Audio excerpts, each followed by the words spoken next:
What up, guys? Welcome back to the channel. Starting something new. We're going to be doing build breakdowns of all of the different vehicles that we have between us. Today we're going to be looking at my 1989 Jeep XJ. So let's get into it. AMRBs, what we got?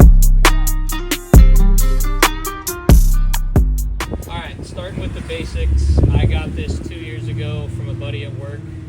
Bone stock, not running, sitting in a field. We got it back here, got it running, and then everything to date that's been done was done right here in my parents' driveway. Big shout out to them for letting me store my poor financial investments. Really appreciate that.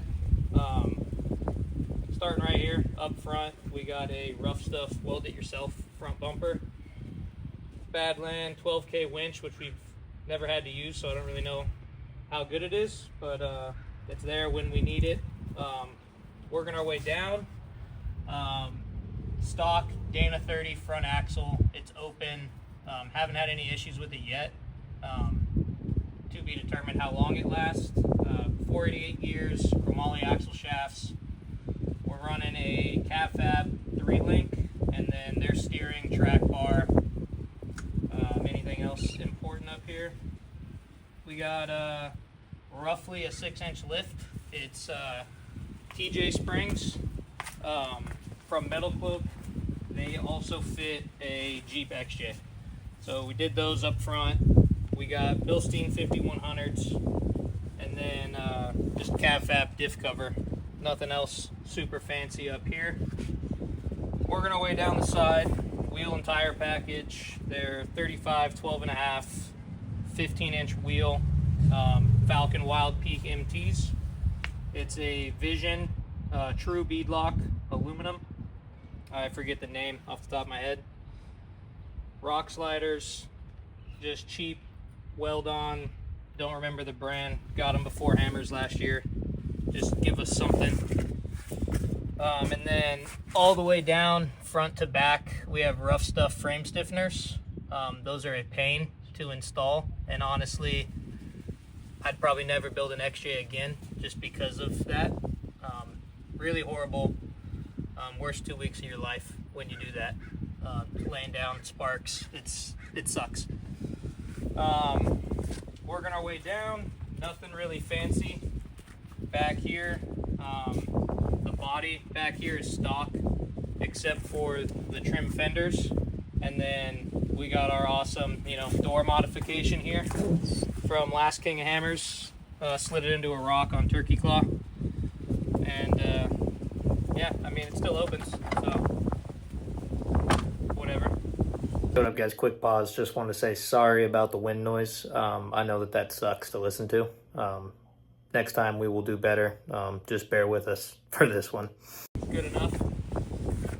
Rear suspension wise, nothing fancy at all. It's Rusty's leaf springs. I think they're a 3-inch lift.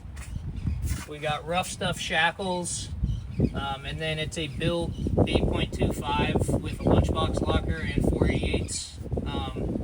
We also have the driver's side rear shock delete from my buddy's bachelor party.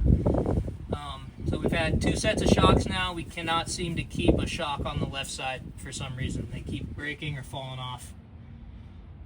Otherwise, nothing fancy here. I guess we got disc brake conversion on this axle. They still don't work, still doesn't stop. Alright, so now under the hood, not a ton going on, but basics. It's a 4-liter inline 6, probably only about 5 cylinders left right now. Moving on from there, we converted the Renix era, which that's 87 to 90 Jeep XJs, the cooling system.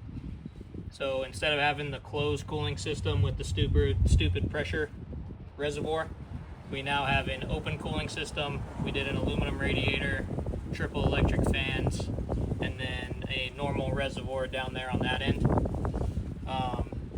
Outside of that, we got our custom electrical system here. Don't mind the zip ties, I just am lazy. Custom battery support here, a little tie down action, and then the entire AC system's replaced in here as well. I just haven't charged it, so still no AC. Otherwise, nothing really that fancy going on here. It is bone stock. stock engine, stock transmission, transfer cases stock, just with the slip yoke eliminator. Otherwise, yeah, nothing really going on underneath here. Really? Whoa. Yeah, don't mind that. So back here, we used to have a storage system set up. So you'll see the pack out box. I used to have the whole base plate, jack mount, all this stuff set up. I'm an idiot, not a professional. I'm doing this in my driveway. So when I bolted all of that in, I put screws straight through the top of the gas tank. So note to anyone out there that's doing something, the gas tank is up against the sheet metal in here. So that's all removed currently, but we do have plans to build some sort of like raised floor in here so that I can put that back in. But that's why this is kind of a mess right now, because we had to rip all that out because we got gas leaking out every time we drive this. So yeah. All right, on the inside of the Jeep, kind of biggest thing in here is the roll cage. So this is a DNC Extreme 8-point cage. It's a weld it yourself. So all the tubes were pre-cut, pre-notched to a degree. We had minor modifications, but got that in here, welded it all together. From there, we did seats and harnesses. So front two seats, they're Corboa Baja fixed back suspension seats. They are on a slide. In the back, it's just a factory bench with the harnesses. Outside of that, you know, minor stuff. We got the removable steering wheel. Truthfully, it's really just because it's cool. I'll tell people it's so I can get in and out, but I don't need to take it out to get in and out. I just like the way it sounds when you put it in there. Fire extinguisher mount. We do have the floating audio system and then a sound system in the Jeep. Other than that, it's basically stock, just some gauges and some rocker switches. But yeah, this is how the inside will be for a long time. Most of the stuff will be on the outside that we change here in the near future. All right, guys, thanks for watching this video. If you want to see more of these, make sure you like and subscribe. We're going to try to pump one of these videos out at least once a month. Obviously, if something comes up and we can do more than that, we will. But for the meantime, we'll try to do one a month. And hope you guys enjoyed it and follow along for more.